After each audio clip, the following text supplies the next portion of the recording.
Morning, Gata. Morning, Audrey.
We'll give it a little bit more, then we'll get started.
Okay, we'll start on page 10.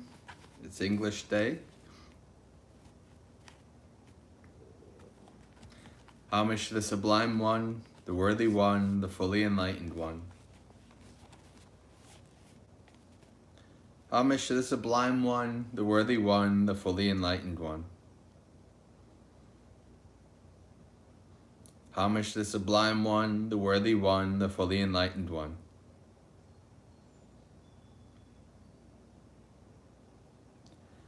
I go to the Buddha for refuge. I go to the Dhamma for refuge. I go to the Sangha for refuge.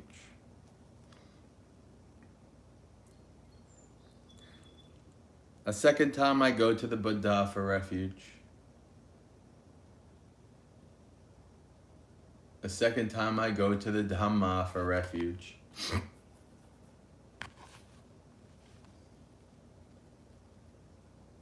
A second time I go to the Sangha for refuge.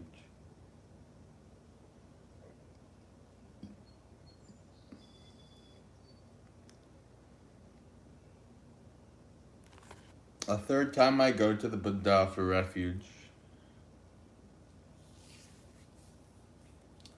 A third time I go to the Dhamma for refuge.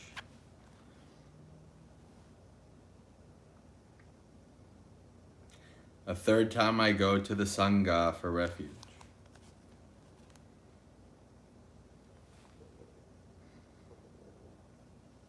The 3 refuges are complete.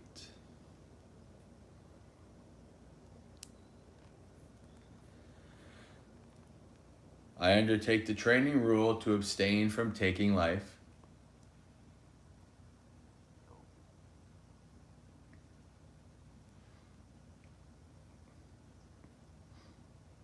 I undertake the training rule to abstain from taking what is not given.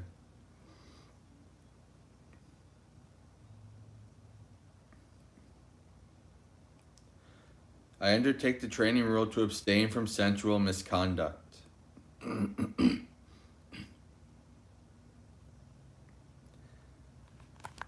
I undertake the training rule to abstain from false speech.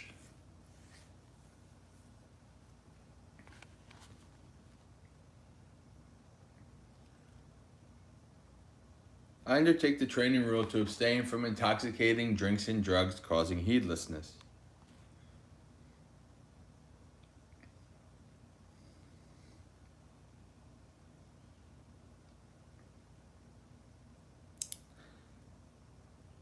Having well undertaken and kept the 5 precepts together with the 3 refuges, one should strive on with diligence.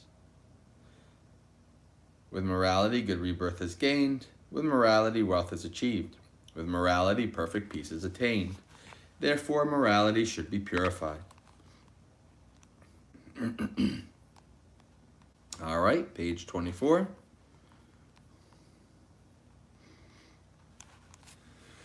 Homage to the Sublime One, the Worthy One, the Fully Enlightened One. Homage to the Sublime One, the Worthy One, the Fully Enlightened One.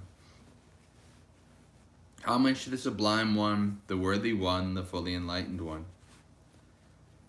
Such indeed is the Sublime One, worthy, perfectly enlightened, perfect in true knowledge and conduct, well gone, knower of the worlds, supreme trainer of persons to be tamed, teacher of gods and humans, enlightened and exalted. Well expounded is the Dhamma by the Sublime One, directly visible, unaffected by time, calling one to come and see, leading onwards to be realized by the wise. The order of the Sublime One's disciples is practicing well. The order of the Sublime One's disciples is of upright conduct. The order of the Sublime One's disciples has entered the right path. The order of the Sublime One's disciples is practicing correctly. That is, the 4 pairs of persons, the 8 kinds of individuals. This order of the Sublime One's disciples is worthy of offerings and hospitality, worthy of gifts and salutation, supreme field of merit for the world. The Buddha, well purified with ocean-like compassion, possessed of the eye of knowledge, completely purified, destroyer of the evils and corruptions of the world, I revere that Buddha with devotion. Homage to you, so nobly bred. Homage to you amongst men supreme. Peerless are you in all the world, may all homage be given to you. It teaches Dhamma like a lamp, divided into path, fruition, and the deathless, both itself transcendent and showing the way to that goal. I revere that Dhamma with devotion. Thoroughly understanding the Dhamma and freed from longing through insight, the wise one who is rid of all desire is calm as a pool unstirred by wind. Those to whom the Dhamma is clear are not led into other doctrines. Perfectly enlightened with perfect knowledge, they walk evenly over the uneven. Of all the medicines in the world, manifold and various, there is none like the medicine of Dhamma. Therefore, O monks, drink of this. Having drunk this Dhamma medicine, you will be ageless and beyond death. Having developed and seen the truth, you will be quenched, free from craving. The Sangha call the field better than the best, who have seen peace, awakening after the Buddha's good way, who have abandoned attachment, the noble ones, the wise. I revere that Sangha with devotion. Happy is the arising of the Buddhas. Happy is the teaching of the true Dhamma. Happy is the unity of the Sangha. Happy is the discipline of the united ones. They go to many a refuge, those who have been struck by fear. They go to the mountains and forests, to parks and trees and shrines. But none of these is a secure refuge. None is the refuge supreme. Not by relying on such a refuge can one be freed from all suffering. But one who has gone for refuge to the Buddha, Dhamma, and Sangha sees with perfect wisdom the Four Noble Truths. Suffering, the arising of suffering, the transcending of suffering, and the Noble Eightfold Path that leads to suffering's final end. This is the refuge that is secure. This is the refuge that is supreme. By relying on such a refuge as this, one is released from all suffering. By this practice of Dhamma in accord with the Dhamma, I respect the Buddha. By this practice of Dhamma in accord with the Dhamma, I respect the Dhamma. By this practice of Dhamma in accord with the Dhamma, I respect the Sangha.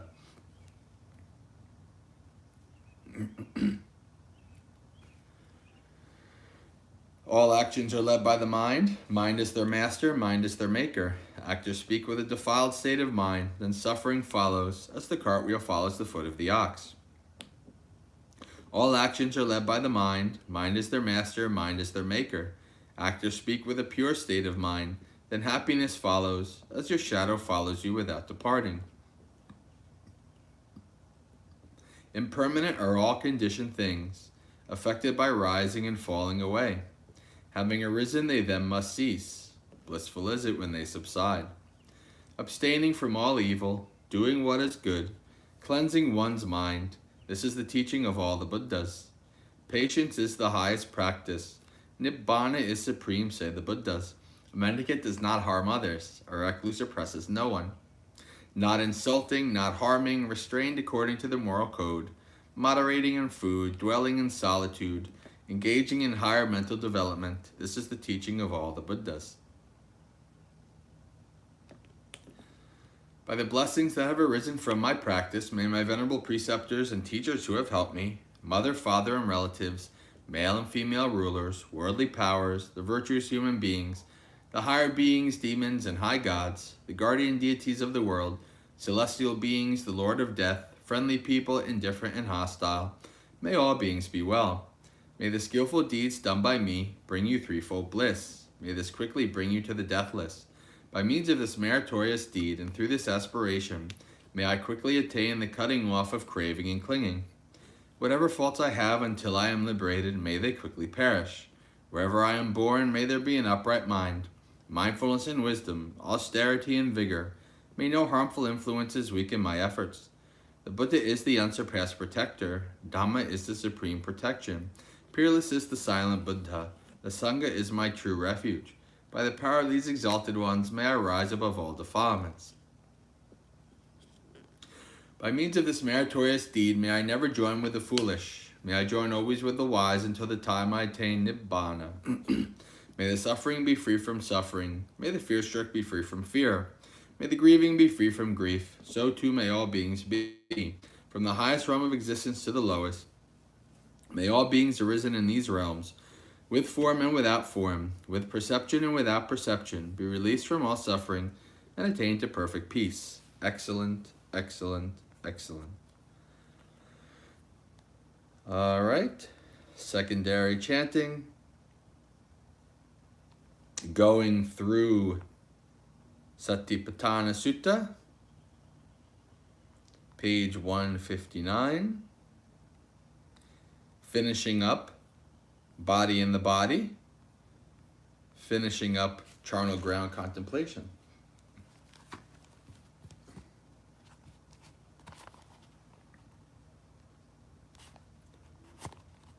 Punachaparang bhikkhave bhikkhu seyathapi passeya sarirang sivattikaya chadditang attika sankalikang nimmangsa lohita makkitang naharu sambandang soimang eva kayang upasamharati ayang piko kayo evang dhammo evam bhavi etang anati toti. Punachaparang bhikkhave bhikkhu seyathapi passeya sarirang sivattikaya chadditang attika sankalikang apagatta mangsa lohitang naharu sambandang soimang eva kayang upasamharati ayang piko kayo evang dhammo evam bhavi etang anati toti. Punachaparang bhikkhave bhikkhu seyathapi passeya sarirang sivattikaya chadditang attikani apagata sambandani dissa vidissasu vikittani anyena hattahakatang anyena paddakkitang anyena gopakattikang anyena janga attikang anyena katattikang anyena pitti kantankang anyena pasukattikang anyena orattikang anyena bahu attikang anyena kandattikang anyena givattikang anyena hanuk attikang anyena dant attikang anyena sisa katang soimang eva kayang upasamharati ayang piko kayo evang dhammo evam bhavi etang anati toti. Punachaparang bhikkhave bhikkhu seyathapi passeya sarirang sivattikaya chadditang attikani setani sankai vanupani bhani soimang eva kayang upasamharati ayang piko kayo evang dhammo evang bhavi etang anati toti. Punachaparang bhikkhave bhikkhu seyathapi passeya sarirang sivattikaya chadditang attakani punjakitani tero vassikani soimang eva kayang upasamharati ayang piko kayo evang dhammo evam bhavi etang anati toti. Punachaparang bhikkhave bhikkhu seyathapi passeya sarirang sivattikaya chadditang attikani puttini chunaka jatani soimang eva kayang upasamharati ayang piko kayo evang dhammo evang bhavi etang anati toti. Evang pi bhikkhave bhikkhu kaya kayenu passi viharati. All right. English.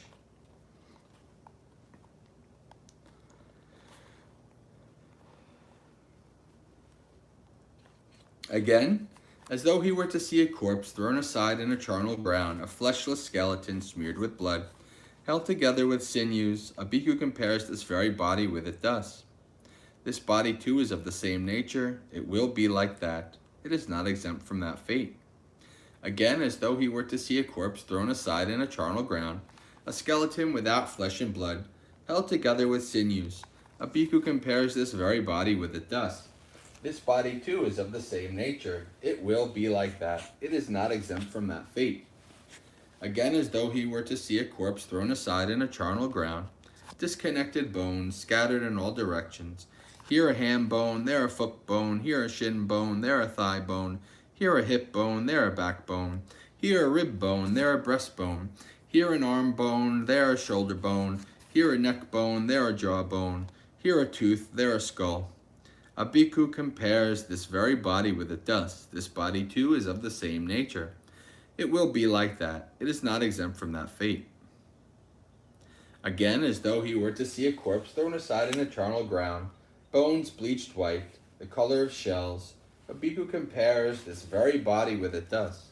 This body too is of the same nature. It will be like that. It is not exempt from that fate. Again, as though he were to see a corpse thrown aside in a charnel ground, bones heaped up, more than a year old, a bhikkhu compares this very body with the dust. This body too is of the same nature. It will be like that. It is not exempt from that fate. Again, as though he were to see a corpse thrown aside in a charnel ground, bones that are a year old, bones more than a year old that have rotted and crumbled to dust. A bhikkhu compares this very body with the dust. This body too is of the same nature. It will be like that. It is not exempt from that fate. That is how a bhikkhu dwells contemplating body in the body. All right. When we get back on Saturday, when we start again, we'll do Vedananupassana, which is the contemplating on feelings or sensations. So let's go to our thought of the day.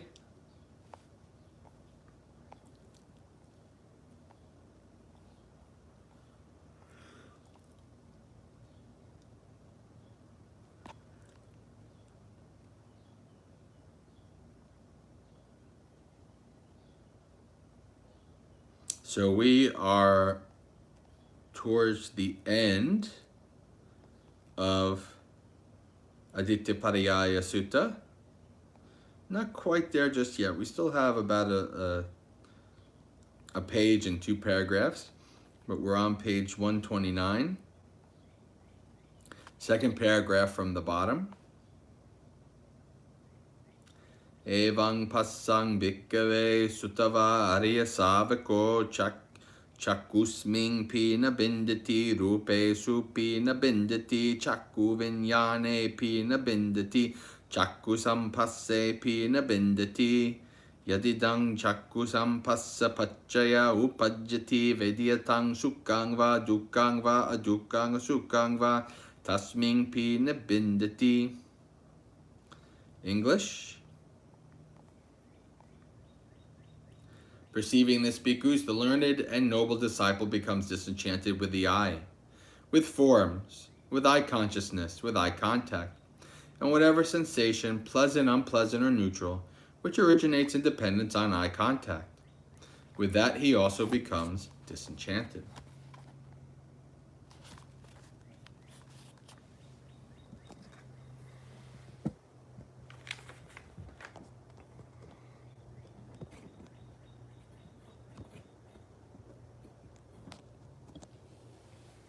Okay, friends, so we come to the next section, the final section of Adityapariyaya Sutta.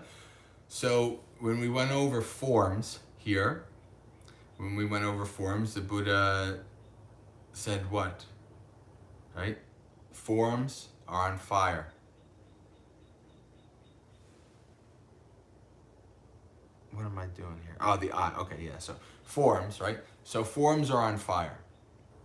On fire with what? Greed, hatred, and delusion. On fire with our craving. Right? The eye is on fire. Well, here now, this section, right? So the Buddha explains, first explained what is the problem. Everything's on fire. And now the Buddha says, when one understands this with wisdom, the learned and noble disciple, right? When one understands this, what happens? They are disenchanted with the eye, disenchanted with form. Right? They see All this is just eye forms eye contact, right? There's no, so obviously we're talking about, somebody who, maybe not quite awakened, not quite, but definitely close, definitely on the path, definitely in the stream, right? This is not a regular person who sees things, with disenchantment. But this is disenchantment. This nibbida or nibbindity is a gradual process, a gradual practice, a gradual process of observing that the eye and the forms are on fire, observing what that does to you, how that causes your suffering, right? And then becoming disenchanted with that. It's like, man, it's so exhausting, always chasing after all these fires. It's so exhausting running around like I'm on fire. Maybe I can just let this go. I'm not as it's not as exciting as it used to be. I'm not as enraptured about this as I used to be. Right? So this is disenchantment. That leads to dispassion. And then that leads to freedom. Right? Isn't it a wonderful thought? Maybe you've even had brief periods, brief glimpses into what a mind is like that's not chasing after our craving, not chasing after likes and dislikes. Right? Just a calm, peaceful, tranquil mind. Right? And you see that mind, compare it to a mind that's on fire, that's chasing after, all the wonderful sensual pleasures through the senses. Right? It's exhausting. It's tiring. And so eventually you get to the point where it's like, I don't want to do this anymore. Right? Disenchantment, dispassion, letting go. Right? When one sees with wisdom that these things are on fire, when one understands what it actually means for these things to be on fire, one starts to gradually let go. Right? This is not a fire that you can shoot a water hose at. Right? The root of this fire is in our own mind, in our own craving, our own thirst. And the only way we put the fire out is by letting go. By developing disenchantment, dispassion, letting go for our freedoms. All right, friends. So with this, I think we can reflect on this today. And I wish you a very spiritually successful and peaceful week, because today is Tuesday. It's the last Dhamma morning monastery experience for this week, and we'll get started up again on Saturday. So until next Saturday, may you have a spiritually successful and peaceful week. Sukhi Hotu, may you be happy. Practice well and be well.